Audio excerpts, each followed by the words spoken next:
It has been a while, Crocodile. I have no idea how long it's been. It's been ages. It's been ages. Feels like 2 ages. 2 ages. That's about right. Yeah. What can we say? What can we say about the delay? I've sort of run out of excuses now. And COVID, bro. It's all COVID. It's all just COVID related. Yeah, the rest of the world is sort of over it, and we're just beginning our journey. It has been pretty crazy. You know, there's been a lot going on. I'm not gonna try and make light of it. But I think I think we could have sustained a more regular podcast throughout the COVID everything. It's just to be quite honest, it's been like I don't think I've ever been this busy in my life. I think I might have taken on just a little too much, and I'm just sort of trying to get out of it. I think you've had as much holidays as me, like 4 days. 4 days, and I made it count. I went camping, and that's enough. 4 days of nature, and I was like screaming to get back again. I was just like, my kids were like, "We're over. No more holidays." It's like sleeping on the floor. It's like, why would we want to go on a holiday? This is like we're you mustn't done go camping. You must go glamping. Yeah, we went glamping. That's Very still good. Camping for us. Yeah, So you take a heater. You take a blow-up mattress. You take a hairdryer. Well, we had a blow-up mattress. What else? We had a powered side, but we didn't actually plug the thing in. Okay. So it actually ended up being quite rootsy, back to earth. Definitely felt the connection to the soil afterwards. And it was a mission. I was glad anyway. But it was good. It's a good thing for us to do when we got a short amount of time to do something, because it just definitely fills the tank, you did something. Definitely feel the bruises, it was there. And you're sort of glad to get back at it. So anyway, but and then we've just been sort of scrambling and doing everything and getting back on top of things. And then have you been sick yet? Have you had COVID yet? Nope. Nice. I think we're well jabbed. I can't get it. Joking. Nice. So I mean, I suppose one of the things that I haven't, just to let people know, I would love to keep going, and it's not like we're just phasing out or something. It's just life. We have to keep doing this in a sustainable way, and I think probably one of the things that's added to the lackadaisical sort of approach here is that Andre has been taking extended leave, and so to get him back on the map, we just sort of mentally I've been putting that on the back burner as well. But I think one of the things, let me just say, I am quite excited to think about doing, maybe we'll see how this goes, is firstly, I forgot to bring it. Dang, I got your 2H Sojourner ring. Nice. It arrived. It wasn't not as cool as I thought it would be. So that was a bit of a bummer, but it was cheap. It was from China, so I wasn't expecting much. But it's got the cool little S thing. Something great. It's the thought that counts. Yeah, exactly. Anyway, so we're thinking about prototyping that for the 2H, so maybe do a few giveaways and that sort of thing. But anyway, we'll see how it goes. I'll let you make a call on that one. I got the black one with it's got like this kind of tan print of the S of the 2H Sojourner on the black.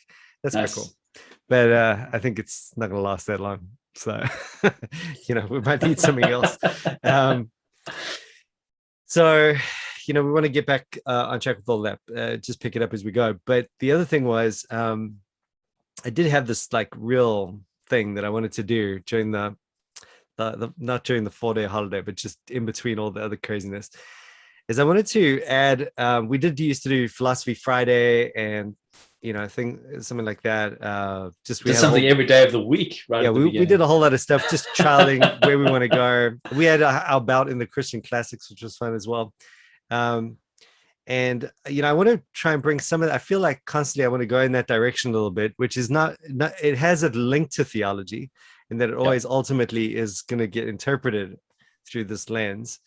But I want to look at I want to just broaden out a little bit and think about like all sorts of things. Like, and when I was thinking, and then I was just like, how can we do that? What's a good way for us to, approach that? And then I realized that looks good. Yeah, you've got the Western canon. We could just go through the Western canon of literature. Whoa. The great books, of Dude, course. Let me tell you what I've just finished. I've just finished Gene Edwards Veith. It's called Let the Reader Understand or something like that. So He was a professor of literature. Yes, I think I might actually know what you're talking about. Yeah, it's called Reading Between the Lines. Yes, I know that book. Yeah. What is it about? So basically, it's I'll read you the. Hang on, that's it. Starting to read it to me again. Here's the title details. Okay. Thoroughly enjoyed it because I mean it looks at literature. Yeah. It says this is a guidebook for those who want to learn how to recognize books that are spiritually and aesthetically good, to cultivate good literary taste. Yeah. Yeah. Yeah. And so what he does, he just looks at a whole sampling, and so he looks at, yeah, like how do you, as a Christian, how do you approach blasphemy in literature? How do you approach violence in literature? How do you approach, watching nude scenes and people having sex on film? And, so he's got like a whole theological approach to Christians engaging with art and literature and trying to spot good literature versus bad. And then he also comments on the Western canon. Okay. Well, there we go. And so I suppose you can approach it. And I think the pause for us, and we experienced a little bit of this when we looked at the some of the patristic sort of literature and early church and going through some classic compilation or something like that, is that you realize you're completely out of your depth. You're not a specialist, and so why on earth are we talking about it? And so this is the thing I've always struggled with. Why would you ever bring it on to this? But as I've started to think about it, I'm becoming more and more convinced it's a necessary part of the two age thing. It is the thing. We've only got the one age. In some sense, we're always only thinking about the age to come in our theological sort of understanding of things, but we've got to use that to engage with something thoroughly earthy and even secular, and just this age, and everything that term secular implies in some sense. But you don't want to approach it as an expert. That's the thing. I don't even want to try and pretend to do that. But then that got me thinking: what series of literature really invites someone to participate in the great conversation without being an expert on, let's say, Shakespeare or Plato or whatever, and yet calls for a conversation based on what they say, not on your expertise of them. So I started to just think around that, and I've read a few books on that, and I thought, the more I'm reading it, the more I'm seeing something come together. So I'm not quite there yet, but I think that that would be really cool if we could do something like that. Yeah, we can do a pastor's reaction video. So pastors react to Shakespeare. Pastors react to Plato. yeah. Well, I mean, you can't help but do that. But I think what it would end up being is just kind of obviously the pastor react / the theological link thing is always going to be the part that I feel like I'm going to come in, and that's the lane. I want to drive in, and that's I suppose where you want to weigh in. But I think it's okay. I just want to encourage the fact that it's okay to just like not be a pro and yet have some thoughts about something. And it's probably helpful for people to hear a pastor's ad hoc thoughts, the lenses that he would employ as he reacts to literature, images, worldviews, whatever. Right. And not only a pastor, but a two-age sojourning pastor, right? This is kind of like, and what I mean by that, of course, is just our theological framework that we want to bring to the table, which does affect those sorts of things big time. Like common grace is huge, and it's a distinctive in our system of understanding, and it does help. I just find it significantly helps all the time.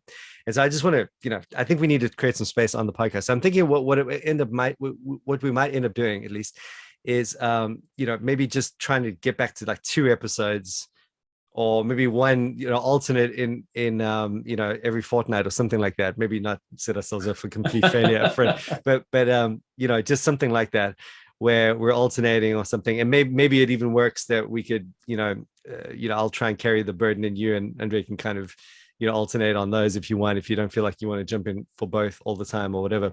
But and it might even help us scheduling a little bit. But something like that as we move forward would be good. And yet that allows us to retain some niche theological focus as well, which I like doing, but I don't want to end up being, it's just like you want to talk about more. No one can copy you when you don't know what you're doing. There we go. All right. So with that in place, how the heck are you? Yeah, doing well, man. How are you doing? just humming along. So at the moment, like more than half the church is down with COVID. So really, yeah, wow, our church is faring well so far. We've only got like one or two. So yeah. yeah. Well, it's just a matter of time. I mean, we've got families with lots of kids, and as soon as it gets into the school, so all the big families with lots of kids, they've all been hit. Okay, yeah. And so we basically had a childless service on Sunday. It was amazing. Wow. So quiet. Everyone paid attention. Wow. Yeah. Totally. Yeah. All right. Well, what I did want to do this evening is look at this book that I've been wanting to look at forever. And I just figure it's now or never. If you are watching the video, this is the book. All right.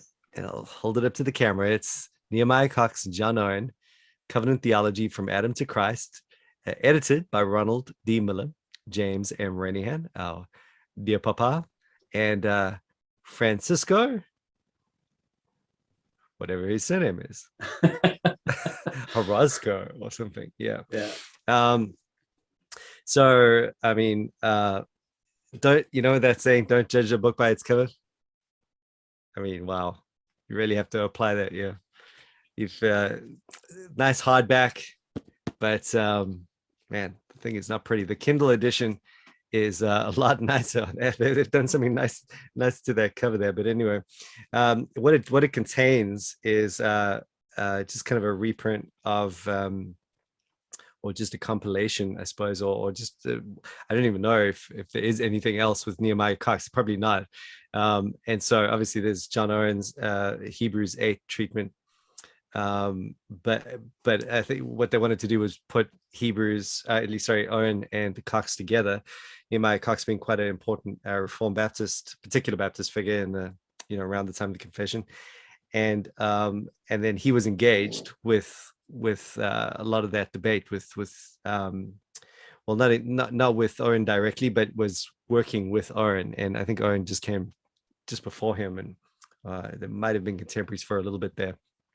Yeah, in fact, there would have been, but they were just, he was working, Nehemiah Coxe was definitely working off of Owen and wanting to engage with him. And so from a Reformed Baptist perspective, it makes a helpful little volume in that you just get to go and see them side by side and kind of see the relevant little bits there. So I thought, okay, cool. We've been talking about covenant theology a lot. We might not for a little while. So let's just quickly get this in there. It's also relevant in terms of the way it's I mean, it is probably the best. It is the most famous. I don't know. I'm just thinking sort of off the cuff now, but in terms of the hardcore sort of 1689, the guys that I'm not talking like you got Bunyan and Gill, but they're a little bit outside of the pale in terms of those 1689 hardcore guys. And I think this is the one. They're like Benjamin Keach thought this was the best, and a lot of other Reformed Baptists just lifted this one up. This was the one, they wanted you to read. And I mean, Nehemiah Coxe is thought to be sort of one of the major voices in the 1677 or what became 1689. Yeah, I believe he died before the 1689 came out, but he was part of the 1677 redraft. And that guy's such a interesting story. Do you know anything about him? Well, there's in the book, there's actually a biography. Right. Yes. I didn't read it this time around, but yeah, I mean, I remember from one of the Renians, one of their lecture series, and I remember just being struck by his story. I mean, what was the whole thing where because basically he was at John Bunyan's church.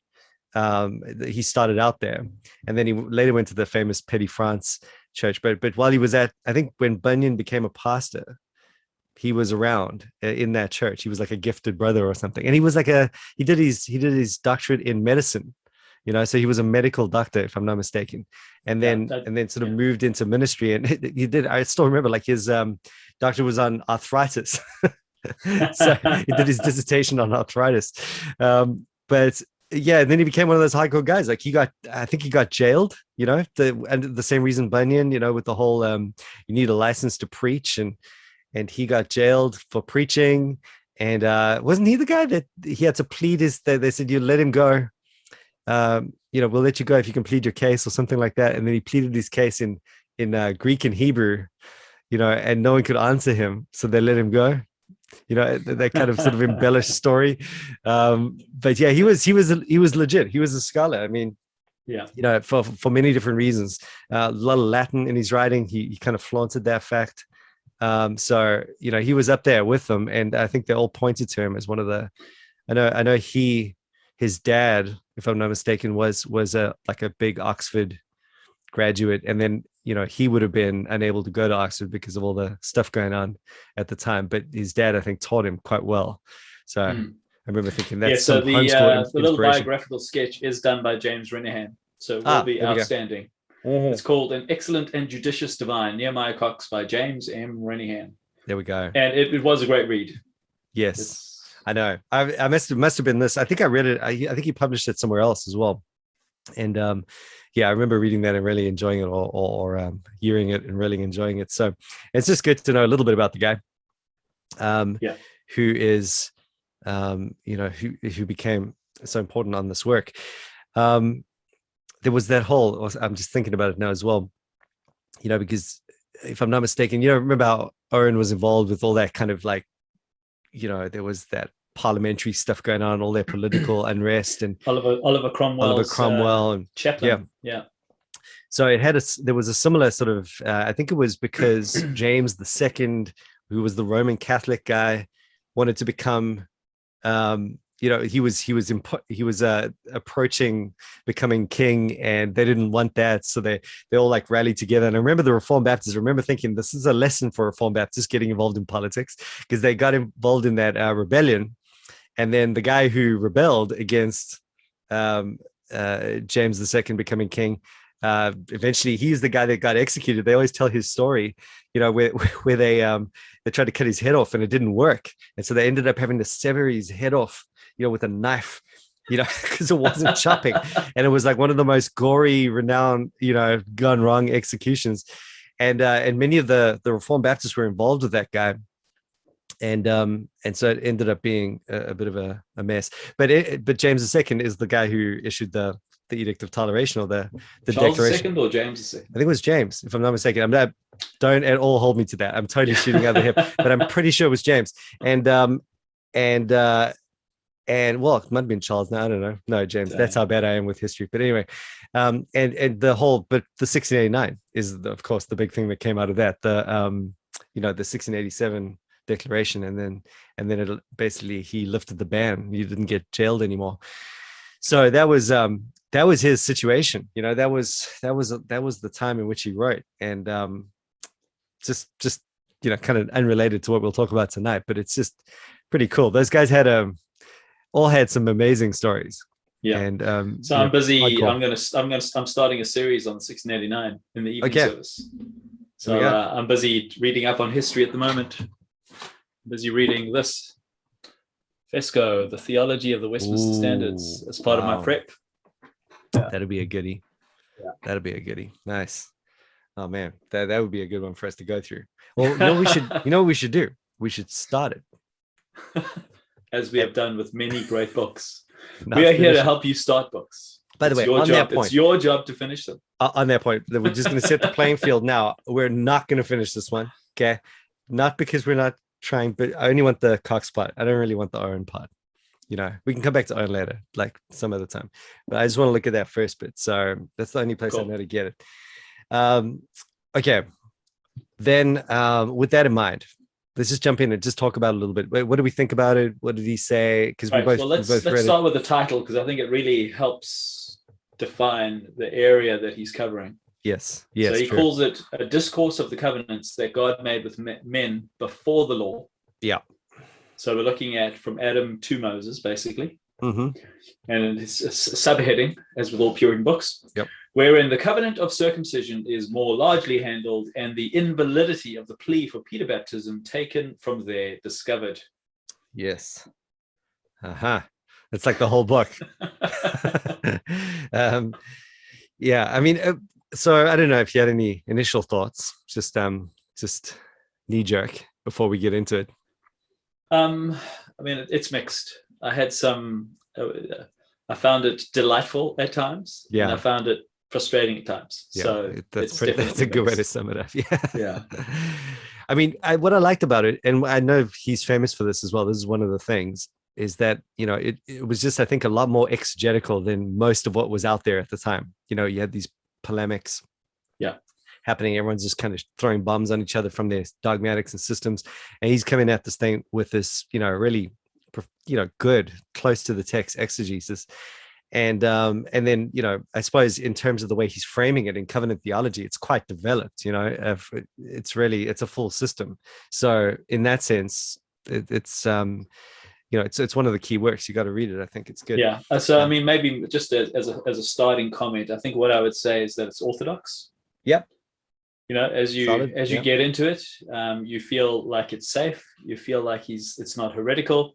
Yep. You feel like he's handling the most important distinctions between the law and the gospel very, very, very well and very definitely carefully. getting law and gospel right for sure. Absolutely. Yeah. And so as you come into it, you just feel like, okay, this man's not going to stuff around with the gospel. Yes. And I feel safe, you know. So you you potentially err on the side of, like, you know, this or that, but it's not going to be on the side of that whole the gospel thing, you know. Yeah, exactly. I mean, and it's, you know, I just and the parts that I reveled in, you know, where he just begins to open up the forensic nature of justification, you know, the covenantal nature of justification, you know, the necessity of a federal head. I mean, just all the doctrines that we know are fundamental to the gospel. They are just, it's as if you're reading one of our confessions or John Owen on justification, and it's just all there. Yeah, on the negative side with that, I mean, it is like reading John Owen. It was difficult. I found it difficult. It was a difficult read, you know. Just it's not easy. It's not accessible. I don't know. He's just doing that thing that they always do, you know. You know that thing, the John Owen thing, where he's just like, "What are you doing exactly? Why are you saying that?" It's such a pedantic, pedantic, obscure sort of like process of, you know, maybe it is the Latin thing. I don't know, but yeah. So it's not an easy read, and that's kind of unfortunate, because. Yeah, it's worth reading, you know, but it's just like, dude, you've got to put some time away and get it done. All right. So in terms of what I don't know if you saw that outline, Appendix One in the book. No, I didn't. Okay. It's got a really helpful, I actually relied on this when I was going through the whole thing, because it sort of helps you I found just on that previous point, he's quite pedantic and goes into like extreme detail on some really weird points. And so you kind of get lost, but in Appendix One, right at the end of the book there, you have a really cool outline. Don't know who did it, but just running through that very, very briefly. Chapter 1 is all about the general sort of covenant setup, just the covenant relationships to God in general. And I think with that, it's just a good, as you were saying there, it's just safe, it's good, it's solid, it's basically in line with the Reformed tradition, nothing too shock and awe there. So, you know, we're basically, and I think that was probably purposeful too, just saying, I'm in line with Owen, I'm in line with the Reformed tradition, and, you know, I want to be seen as a covenant theologian within the tradition who's, you know, arguing for some angle here. And maybe just to because the parts that I really delighted in is, as he sets up the whole notion of, okay, let's speak about covenant generally. You know, I felt that he actually guarded his speech. He would talk about the kindness and condescension of God. Yeah, totally. You know, in his language. Yes. And then he would even talk about, you know, when you fulfill a covenant of works, it's not a debt of merit, but it's pactum merit. Totally. He went all the way. So on that, I think he was, from my reading of Owen, I mean, it's exactly the same. He's basically going, I echo Owen on all those points, unless I've missed Owen on something like that. But so from a Kleinian perspective, you know, if you're sensitive to the demerited favor of God and all the discussions around shepherdism, and you pick that up, you go, I feel like at home. And it's good to read. It's good to feel that level of sensitivity back in that day. Exactly. You know, there is historical precedent. We're not novel. You know, we get made to feel like aliens, or we're just these greasy grace guys. We're just antinomian. And you realize that this theology is definitely out there. Yeah, and you know, even as that leads into the 1689 federalism thing, you know, I think that's a helpful point for me personally, is just to know, you know, I like erring on that side of things, because that's the way it tends to err. You know, it tends to just be overly sensitive to these things, and you know, it just sets it up well, and that's fine. You know, obviously I'm just, you know, being arrogant and saying it errs at all, but you know, it just, that's kind of a helpful point for me. It just, yeah, it's just so much of what you read in that period just does not give a rip about those sorts of things, and just smoozes right over it and ends up in real trouble with all just a functional monocovenantalism. So what he's fighting against, I fight against too, and I think Kleinians do. And yeah, so anyway, general introduction was really just standard and good and sensitive. And I mean, probably, I wouldn't have said the things the way he said them, just on those points. Probably I would have been a bit sharper, but I like, the point you're bringing out here is important, in that ultimately it's not moving into any trouble by the way he's setting up. So that's good. Then he goes on to directly to talk about Adam in chapter 2. And it's just a strong covenant of works, very good. More of what you were saying there, and just laying a nice solid foundation. The covenant of works is real for Coxe. That's good. Chapter 3, the covenant of Noah, was probably the weakest chapter for me in terms of I just found it so ironic that, just to let people know what was happening, he was basically, it was kind of typology was the big thing. Yeah, God makes this covenant with Noah, and then it ends up being this massive type thing in the ark, obviously, and then on we go. But then he goes straight into like the common grace covenant, and with no distinction, and then it says stuff like this really weird principle of like, your posterity, because you're connected to Noah, you have access to this covenant. And it's kind of like, what are you doing? I remember thinking, scratching my head on that one, and thinking the irony is profound here. Yeah, you have all this exegetical, like, you have every reason to distinguish between the covenant with Noah and then the common grace covenant after the flood. Really, that's where you get to make a clear distinction, but he just smashes that all together. And then we go on to Abraham, and then he's finding the most minute distinctions to make, and obviously it betrays his point. He doesn't care about, he wants to get to Abraham. It's all background to Abraham. But it's just, it's so sort of he lacked the nuance that I guess modern covenant theology, or good modern covenant theology, has, that there's two covenants in Noah. Yeah, and I think you will get yourself into trouble if you follow him on that chapter.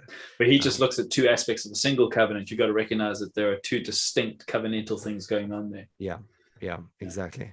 But we'll read that charitably, because you understand what it's like. Exactly.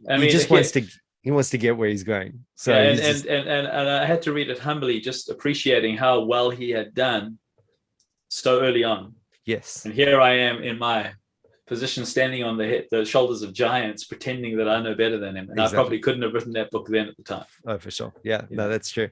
Yeah, exactly. And and even with the smishing it all together, I mean, he doesn't say anything overtly, theonomic or, whatever it is. So it's all good. But I think the big thing that was a setup for the next chapter was the type and shadow typology thing becomes very important in the way that he deals with, the Mosaic covenant and so forth. So chapter 4 is really where it kicks off, I think, and that is the covenant of grace revealed to Abraham. And actually, there was a little typo. I found it in the print. Hang on. Put a bookmark here. Right in chapter 4, I was reading it, and it said, it may be noted also in the first paragraph in chapter 4, so it's my page 71. It may be noted also that Abraham is the first man in the world. The covenant of grace made with Abraham was not the same for substance that had been more darkly revealed in the ages before. Yeah, I've got that underlined in red. Yeah, so I went to go check out my notes on that one, and I remember Rennie Hand said, "That's a mistake." Wow. That's not meant to be there. That's actually okay. It's not that it was not. It was the same. That's like contrary to his whole argument. That's like basically. That's the most important knot in the whole history of Baptist theology. I know, it was so funny. I was like, whoa, wait, I've dealt with this before. Hang on. So yeah, anyways, if you are going to read this book. Thanks for setting that straight, because that was like I was going to nail him. I was going to say, this is dispensational. Totally. This is the part that frustrated me. That'd be a shocker. Yeah, exactly. So that was a bit of I don't know how that happened, but anyway. So and that's talking about all the way from Adam, up until that point. And then, of course, what he's going to do. And so you definitely want to say that there is a connection in terms of at least what was revealed, even if we're not getting down to administration language and, that sort of thing. At least there was the same covenant of grace that was revealed to Adam, revealed all the way through Noah to that point, certainly. Obviously, what he's going to argue for this, and this is kind of where we get into it, I think, that this whole there are all these, so the way you approach the covenant with Abraham is that Genesis 12 is like, yeah, totally, all systems go, revelation of the covenant of grace, not quite the administration. I didn't know what to make of him there, but sort of just more like, standard 1689 Fed, I think probably makes better sense of what he was saying there. But contrary to what I hear most 1689 Feds say, he was then trying to say that that's different from Genesis 15, Genesis, or maybe I forgot what he said about Genesis 15, but Genesis 17 certainly, and then what is it, 21? What's the 22-ish. 22, right? 22, where he has to do that big thing after Isaac, and then he wants to say that those are 100% part of this unfolding covenant of works at that point. So that's not the covenant of grace. And he's got this interesting timeline. Like, I might have got him wrong. So let me run what I picked up with you, and you tell me if you read the same thing. Just kind of saying, okay, well, you've got this whole, in Galatians, Paul says the law was revealed 430 years after the promise, right? Yeah. So and that's an important text, and he rightly goes there and wrestles with. Actually, I was super excited when I saw that, because that's the one, like that's what they have to wrestle with. Yeah. But man alive, what a downer, because he basically says, well, he's got the oh man, I should have brushed up on the dates here, but it was something like you've got 400 years in Egyptian slavery or something, and then you've got this extra 30 years that he's pulling out of somewhere, and that somehow just doesn't work to pin down Genesis 17 or 22 as a promise. Can't be talking about that because it's not enough. I don't know, is that off base or what? Yeah, I remember him going into the timelines. I'm like, I'm not seeing a graph here. I'm just gonna read over that, so I didn't try and make too much of it. I mean, I must admit, I didn't quite check with what he was saying there, but I think so anyways, what I wanted to say, here's my bottom line. My pushback was, my difficulty, should I say, but this is probably based on me understanding it incorrectly. So let me say that up front. If anyone else has a better understanding of this, feel free to let us know. Chip in. But it feels like he was trying to get Paul to say the law was really revealed 30 years after the promise, and you're not 430 years. That's what I couldn't square, because he was trying to get to say, trying to get Genesis to go from the promise being revealed in Genesis 12, and then however many years later, like 30 or whatever it was, until you get to Genesis 17 or 22, that's where the law is revealed. And it just doesn't make sense. Then add 400 and you get to Moses. So and then which is really what he's predicating his whole argument on. I mean, the whole thing from that point is based on this. I'll give you my impression. I'm not a Coxe expert. This is the first time I've done a reading through it. Mm-hmm. I'm aware of various arguments around covenant theology, and as I was reading through it, a couple of things just stood out for me. One of the things I realized while he was writing is that it's a very polemical book. He had a very particular man and a very particular argument in mind. Yes. So he had a very small target. Mm-hmm. And so everything that he was saying was addressing a very particular target. And so everything was serving a very specific purpose. And so sometimes you had to try and, through the footnotes, try and work out who the guy was that he was addressing. Yeah. Can't remember the guy's name now. It was referenced several times. Yes. I know you're talking about. Yeah. And the particular target had a very extreme form of Peter Baptist theology that I don't think we would find a lot of today. Right. You mean on the one substance thing? Well, there was basically that as soon as someone is circumcised, they're full participants in the covenant of grace. Yeah, totally. That seemed to be the target that he was trying to hit all the time. Right. And he tried to destroy that target by absolutely separating circumcision from the covenant of grace. Yes. And then so what he would do is he would use the argument of typology, and he would basically he made it the thoughts that I had at the time was he was making a typological argument, but he wasn't allowing it to be a sacrament. And so if he had just allowed the type to serve as a sacrament, he could have taken a very different route. But yeah, exactly. I think that it was just playing on what we know as the kind of the classic one substance, two administration view. But yeah, in its old school form, and it's sort of John Ball kind of, no, don't mess around. If they're getting circumcised, they're in the covenant of grace in in every way, shape, and form. And so there was no nuance or anything like that. And it just, so I suppose the problem, I think one of the things for me, it's just like it left me thinking, okay, well, I've got a real problem with everything that I was saying there in terms of, I need to look at that further. Let me put it that way. I just don't know how that timeline thing can even work, to be honest. But then the other thing, I suppose, is that it's like I felt that what it was really, it almost was really winsome to me. I just want to put this right. Like I was really appreciating. It's like I feel like he's making a really good argument in that he's seeing something develop in Abraham that obviously leads to the law, and the type and the substance are obviously the type and the shadow, at least type and antitype, are obviously connected, and connected in a very certain way that you can't mess around with. You can't just start saying the shadow is the substance is the shadow. You have to keep them.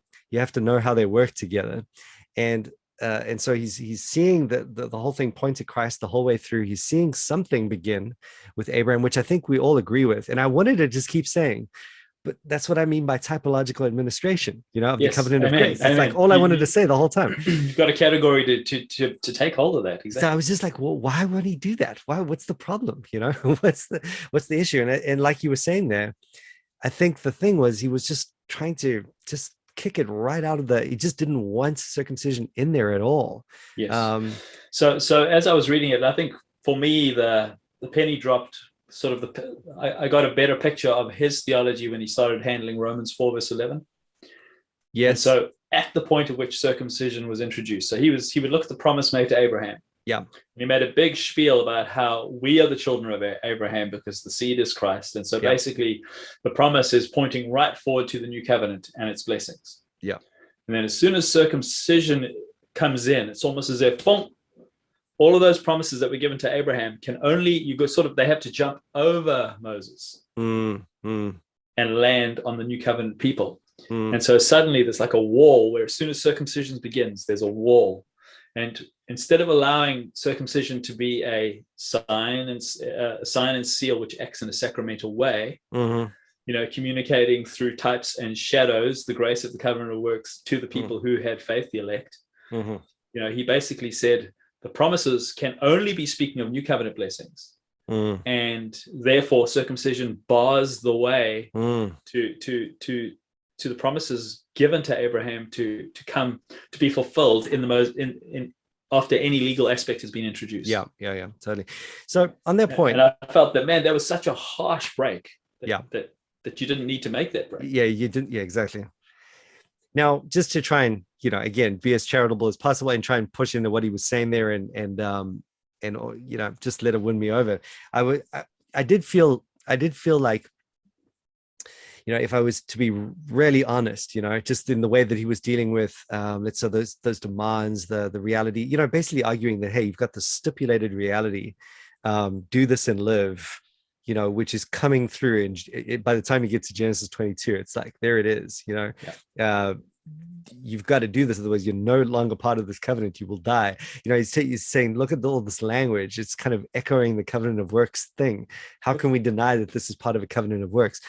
So I did feel like, you've got that versus my typical approach, which would be to go, well, it's sort of preempting. It's a typological administration preempting what we know to be evangelical obedience. Like you must respond.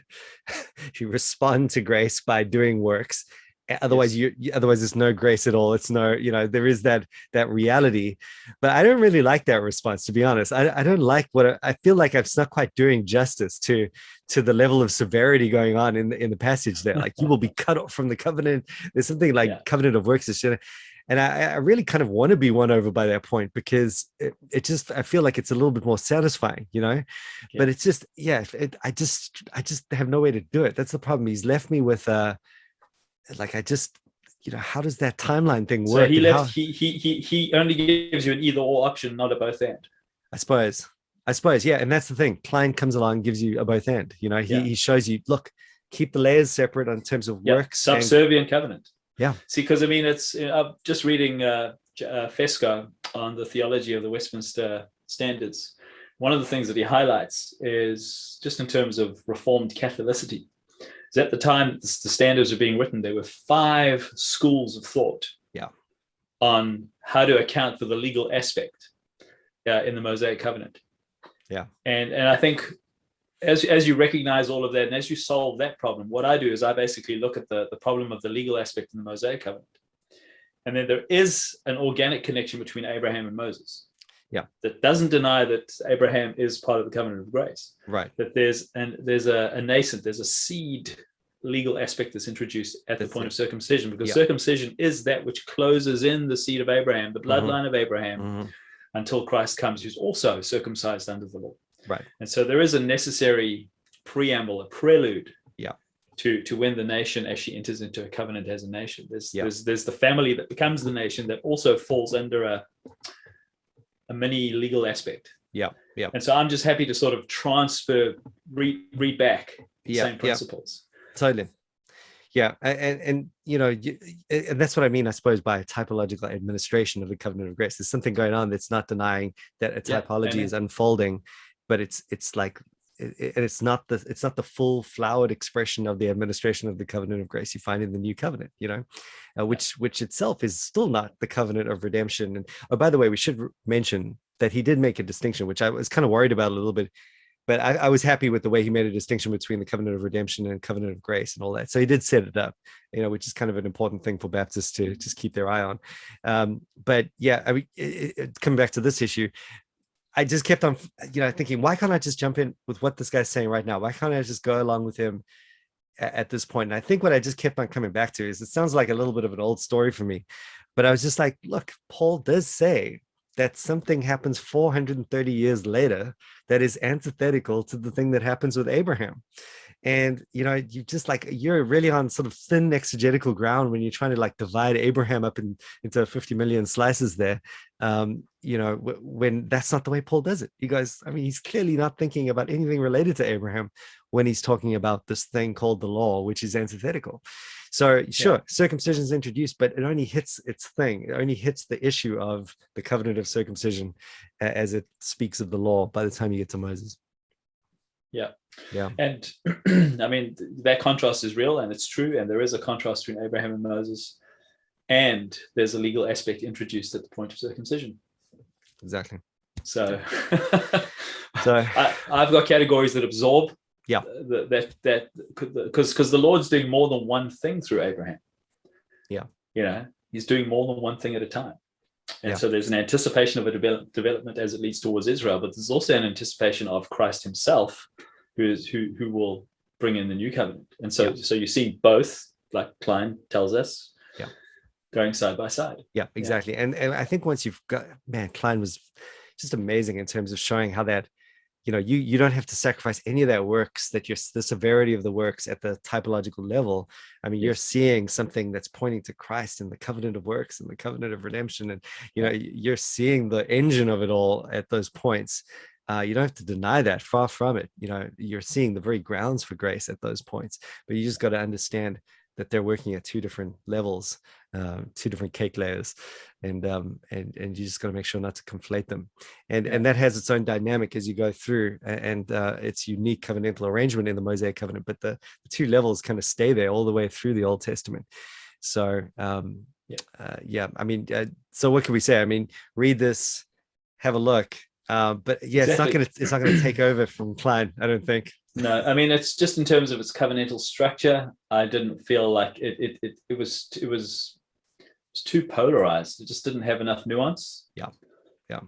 But it did still have some other good exegetical points. He did draw out the fact that not all the seed of Abraham were circumcised. And all that stuff we like to talk about. All the Baptist little Baptist tweaks on how circumcision can't be applied, copy and pasted. Yeah, the type shadow stuff. Well, and that's the thing. Like, if I found myself the whole way through going, it's really, so this is the reason I should read more of this kind of literature, is because they developed that. all the stuff I want to say about the type and shadow relationship in the Mosaic covenant, they're saying the same thing anyway. It's just maybe they're applying it a little too soon for me, or they're sort of not quite in my system when they're saying it. But the points they're bringing out are like absolutely the points I want to bring out when it comes to the land of Canaan and the typological realm, and the and all of those things related to the way that God pointed to the substance. So they're really profound. I mean, they've really worked hard on that, so probably more than most, because of this issue of baptism. They wanted to work at it. And someone asked me the other day, what are the books that made you a Baptist? And I thought, it's the Presbyterian books. Yeah, I know. Me too. Well, maybe Fesco's Word, Water, Spirit. It's when I see their very, very, very, very best, most rigorous, best arguments presented. Yeah. I would count Fesco as probably the best thing that I've ever read on Peter baptism. For sure. And we've spent a lot of time in his work. Yes. And then you realize, oh, is that it? Yeah. But there's this, and then it just cuts straight through.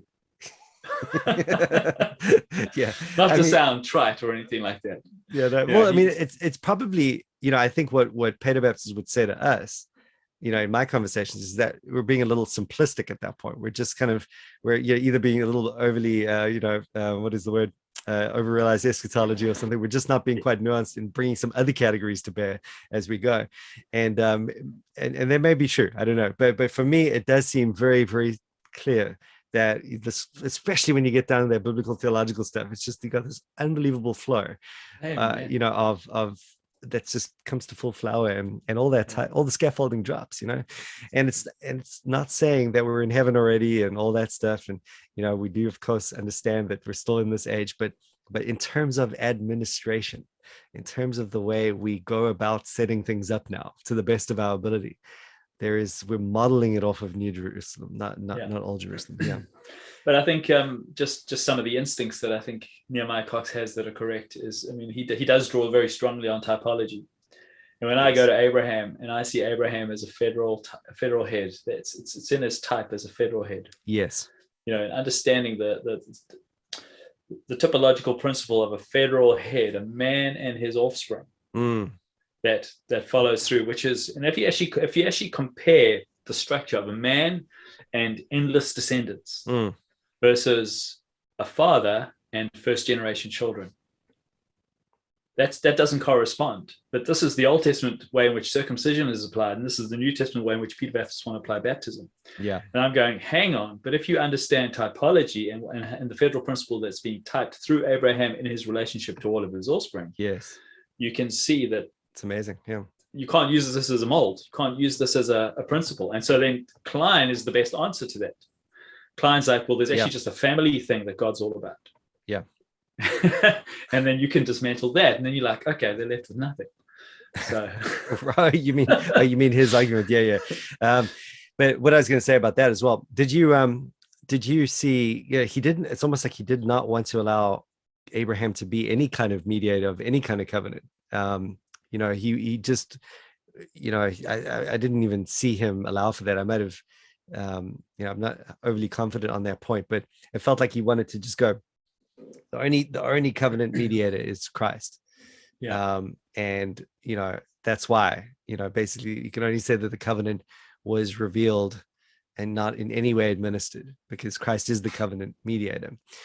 Yeah. But, I'm seeing that there is a kind of this type of Christ who is mediating a covenant of grace. It has to be, yeah. So I mean, I don't know if he would deny all of that. I'm not quite sure, but that was a missing link there for me as well. And so other legal aspects that come in, because Abraham is righteous. Yes. There's Abraham's righteousness, which is often commented on. And if you have a harsh law gospel distinction, but you don't have a typological aspect that accounts for legal and forensic realities like Abraham's righteousness, which gets him stuff sometimes, you don't have categories to absorb that. Yeah, exactly. Yeah. And then so what you do is you try and restructure all covenants to be glossful. Yes. Instead of saying there's a typological legal aspect. Yeah. Yeah. And that gives you somewhere to slot everything in. Yeah, for sure. 100%.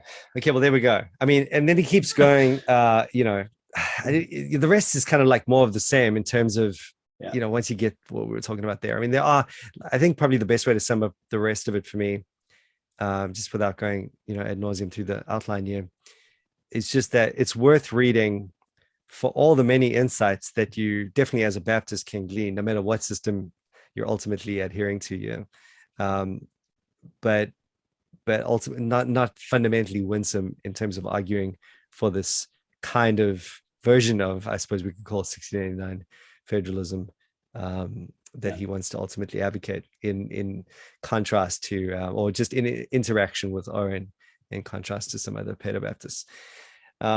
So yeah, that's I'm good to leave it at that. Cool. Yeah, I mean, it's very appreciative. Thought it was it's definitely something to as a Baptist to dig into. Mm-hmm. But just there are other ways of accounting for circumcision as a typological administration of the covenant of grace, which he doesn't allow for. Yeah. So what would be really cool is to just do one or two of these. Like I don't want to go full on historical Baptist guy, but like maybe just one on I don't know, like John Bunyan and maybe Gill as well, just something like that. Like we could just look at that little section in his systematic theology and just kind of, it's not quite as long a read, but it'd be nice just to have a little bit more of this as we trace through, because we don't do enough of Reformed Baptist covenant theology. But I think part of the problem for us, and the reason we don't, maybe it's worth saying, it's just like it's just not, it's sort of like going, it doesn't feel like you're achieving much, I suppose. That's what I'm always left with. I'd rather invest the time in good current biblical theology, to be honest. That's where I keep. So let me just read you a quote that sits very unwell with me. Okay. It's from page 85 in the PDF. It's at the end of chapter 5, the last paragraph in chapter 5. So he says, so we conclude, the carnal seed of Abraham could not claim a right in the spiritual and eternal blessings of the new covenant. Yes. As such, because of their interest in the covenant of circumcision. So as soon as you're in the covenant of circumcision, you can have no interest in the spiritual and eternal blessings of the new covenant. That's an either-or scenario. Instead of seeing circumcision as a sacrament, exactly, that preaches to you of the faith of Abraham by which he was declared righteous, where you as an elect person, through the visible word of your own circumcision, can get the new covenant blessing through. So I hear you. That's the language is. It's. I don't know if he means that, but it's terrible language. Exactly. Well, I think for where I got to eventually was like, he can't mean that. I think what he meant was that you've got no direct access via the shadowy covenant. So it's not like you, by virtue of your participation in the shadow, have participation in the substance. So you didn't want to see a 1-for-1 connection there. I can't see him denying. I'm pretty sure we could kind of look for something that he would, even just the idea that the covenant would be revealed through the shadows, I think is enough to say that they had access to this reality of the covenant of grace. But it's just too, there's no, that sacramental reality's gone. But then here's how he puts it positively. So he's stated the negative. It's got no association with eternal and the new covenant blessings. Yet, here's the positive: the privileges and advantages in their church state, referring to the nation of Israel, though immediately consistent in things outward and typical, were of far greater value and use than any mere worldly or earthly blessing. So they're better than earthly blessing. This was because they gave them that these benefits gave them a choice means of the knowledge of God and set them nearer to him than any other nation in the world. But that language just seems to falls so far short of because we would recognize that the eschatological spirit was regenerating sinners in the Old Testament. The eschatological spirit was sanctifying sinners in the Old Testament in profound ways. And he was doing this through the audible and visible word, through the promises, the types and the shadows. And maybe he doesn't have a concept of a means of grace, and that's what's hitting him up. And interesting that you say that, because that's what it fundamentally boils down to. Like, what are the means of grace administered? How is the covenant of grace administered? Through the means, and the means at this point, we're arguing there is a covenantal means, and it has sacramental realities to it, and it's part of so there's just such a close connection. The type and shadow thing exists, but the type and the shadow, it's like the type is bringing the actual substance to bear, if apprehended correctly, so it's just there, it's right there. It's like we would think about the Lord's Supper in some sense. I don't want to push that too far, but there is a true administration. It just seems to capture it well, and that I think is quite an important point, because what is the value in this big debate over the word administration of the covenant of grace?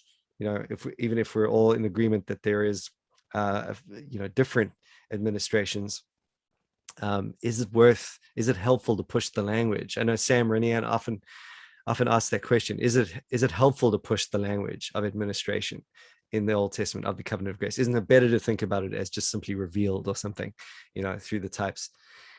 And I think because of that issue of the means of grace and this close connection, and the highlighting of the profound way in which God was working through his people at the time, not just in a disconnected, wow, look at the big picture for everyone else to see, but there was a thing for them to see that was important as well.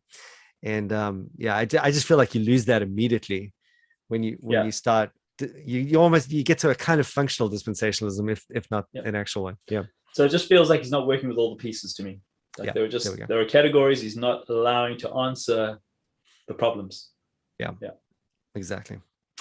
Alrighty, there we go. Hopefully that's helpful. Hopefully we haven't de-psyched you. Go buy the book. For all of you people who know who Nehemiah Coxe is and who care about what he said, now you have our opinion for what they're worth on what he has said. Our niche on this show is Kleinian Reformed Baptist. Everyone cares about this, bro. This is stuff. We are niche in the niche. We are a pin drop in the ocean. Yeah, and for the Americans, what we mean is we're the niche in the niche. The niche in the niche. Yeah, the stitch in the niche. All right, cool. Here we go. Well, hopefully we'll see you sooner than another 3-month period. And we'll get back. I don't know what we'll talk about next, but we'll be back. Sounds good. Good. Thanks, Nick. Appreciate it. Cheers, man.